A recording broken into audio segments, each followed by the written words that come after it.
حضرت داؤد علیہ السلام کی قوم کے 70,000 افراد سمندر کنارے ایلا نامی بستی میں رہا کرتے تھے۔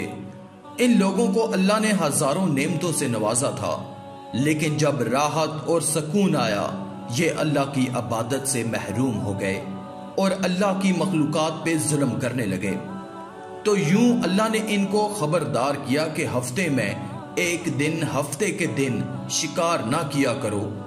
اتوار سے لے کر جمعے تک جتنا شکار پکڑنا ہے پکڑ لو، لیکن ایک دن اللہ کی عبادت اور مخلوقات پہ امن کے لیے رکھ دو۔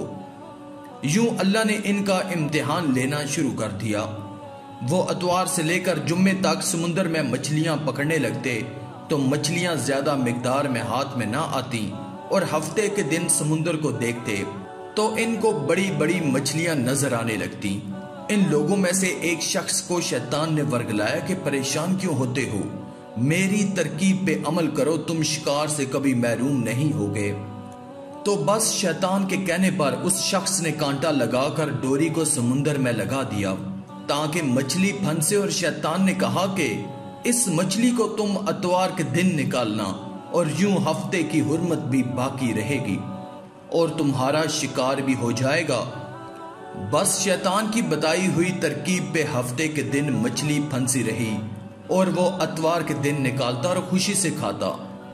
اور جب آس پاس کے لوگوں نے پوچھا تو ان کو بھی یہ ترکیب بتانے لگا، اور یوں اس قوم کے کچھ لوگ ہفتے کے دن مچھلی پکڑنے کے لیے جال پھینکتے اور اتوار کے دن نکالتے، اور کچھ نے تو سمندر میں نالیاں بنا کے چھوٹے چھوٹے تالاب بنا دیے، گڑھے بنا دیے تاکہ ہفتے کے دن جیسے جیسے مچھلیاں ان نالوں سے گزریں تو ان تالابوں میں پھنس جائیں، اور ہم اتوار کو ان مچھلیوں کو نکال کے پکا کے کھائیں گے۔ اس قوم میں کچھ اللہ کے خاص بندے بھی موجود تھے جو کہنے لگے، اے لوگو، اللہ نے ہفتے کے دن شکار کرنے سے منع کیا ہے۔ یہ جو تم جال پھینکتے ہو یا چھوٹے چھوٹے تالاب بناتے ہو، ان میں ہفتے کے دن اگر مچھلی پھنستی ہے تو یہ شکار ہفتے کے دن کا ہوگا۔ اللہ کے عذاب سے ڈرو، اللہ کی نافرمانی نہ کرو۔ وہ لوگ ان لوگوں کا مذاق اڑانے لگے کہ ہماری جو مرضی ہوگی ہم وہ کریں گے۔ اب اس بستی میں 3 گروہ بن گئے۔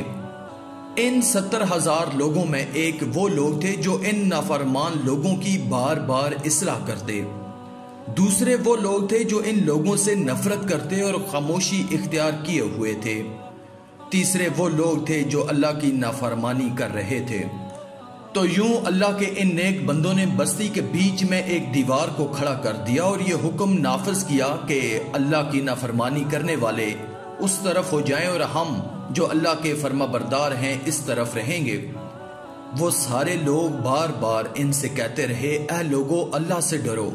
قوم سمود اور قوم لوط کا جو حشر ہوا اس کو یاد کرو، اللہ کی نافرمانی نہ کرو ورنہ تم پہ بھی کوئی عذاب آئے گا۔ وہ سارے نافرمان جن کی تعداد تقریباً 12,000 تھی سب ہنستے رہے، یہ تو سب کتابی باتیں ہیں، ہم پہ کوئی عذاب نہیں آئے گا۔ بس جیسے ہی وہ گروہ 2 حصوں میں تقسیم ہو گیا، ایک وہ جو اللہ کے فرما بردار تھے اور دوسرے وہ جو اللہ کے نافرمان بندے دیوار کی اس طرف تھے۔ وہ نافرمان پوری رات ہنستے رہے، مذاق اڑاتے رہے، اور وہ اللہ کے خاص بندے دیوار کے اس طرف اللہ سے معافی مانگتے رہے۔ بس جیسے ہی صبح ہوئی وہ نیک صالح انسان اٹھے، انہوں نے محسوس کیا کہ دیوار کے اس طرف سے کسی انسان کی آواز نہیں آ رہی تھی۔ جیسے ہی دیوار کے اس طرف چڑھ کر دیکھنے لگے، سارے کے سارے وہ لوگ بندر کی شکل میں تبدیل ہو چکے تھے۔ وہ جو سارے لوگ دیوار کے اس طرف ان بندروں کو دیکھنے لگے، ان سارے لوگوں میں سے جو ان کے رشتہ دار تھے، انہوں نے ان بندروں کے کپڑوں سے اپنے اپنے رشتہ داروں کو پہچانا اور چیخ کے رونے لگے، اللہ سے معافی مانگنے لگے۔ لیکن اللہ کا عذاب جب آتا ہے تو وہ ہو کے رہتا ہے۔ وہ 12,000 لوگ جو بندر بن چکے تھے کچھ بھی کھا پی نہیں سک رہے تھے، اور یوں 3 دن بعد وہ اس عذاب میں آ کر سنگسار ہو گئے۔ بے شک اللہ ان بندوں کو پسند نہیں کرتا جو اللہ کی نافرمانی کرتے ہیں۔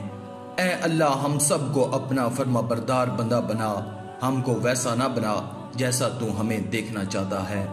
آج کی اس ویڈیو میں تھا بس اتنا ہی. مزید ایسی ہی اسلامی ویڈیوز کے لیے اللہ کی قدرت چینل کو سبسکرائب کریں اور ساتھ میں موجود بیل کے آئیکن کو دبا کر آل پر کلک کر دیں. شکریہ.